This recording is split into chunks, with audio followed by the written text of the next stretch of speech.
This is a question I've been asked 100 times, and based on a quick Google search, it looks like there are quite a few other folks who want the answer.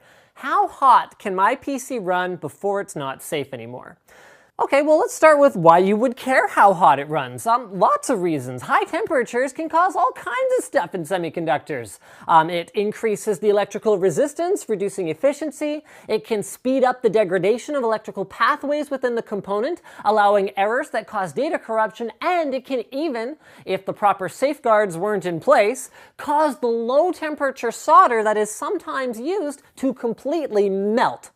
Alrighty then, that's very scary. Can you give me the answer now, Linus? Well, hold on. Let's start with some information from the websites of a couple of computer hardware manufacturers you may have heard of. The T-junction temperature, the point at which it will turn down its own speed to preserve its life, for the Intel Core i7-4770K CPU is 105 degrees Celsius.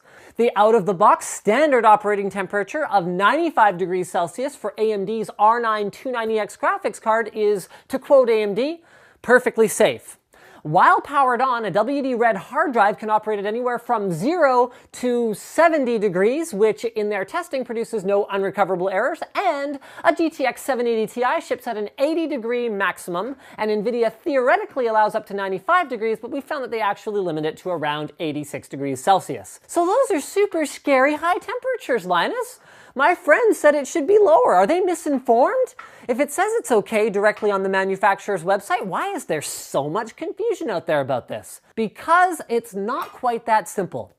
Unlike the engine in your car, which uses a thermostat to maintain itself within a very narrow range, usually with between 90 to 100 degrees Celsius, most PC parts don't have moving parts that rely on tight manufacturing tolerances and high-performance lubricants to keep them functioning. So they don't really have an optimal operating temperature. That means that while the hard drive with moving parts specified a max and min temperature, for the other stuff, a maximum is specified and a minimum is not, because you can pretty much run it as low as you want and it'll be happier than a pig in split. With that said, lower is better if you're taking the appropriate precautions.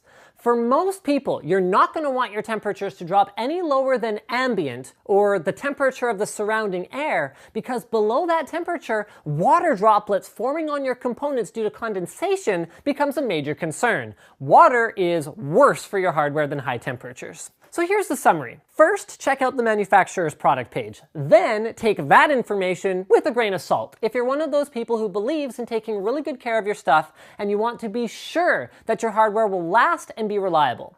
Keep in mind that the way manufacturers rate their products is based on the way they expect most people will actually use them. They're not expecting you to still be using that CPU, graphics card, or hard drive in 10 years' time, and they certainly aren't giving you a warranty that lasts that long. So they build some buffer into the numbers, but they don't worry about those fringe cases too much. So for added assurance, take their number and build in your own buffer that makes you feel comfortable. Speaking of fringe cases, the people who think trekking to the store and finding the last employee who actually still works on the sales floor of a grocery and drug chain to unlock a cage so you can spend $20 on a package of freaking razors only to burn through them and realize that now you have to do it all over again.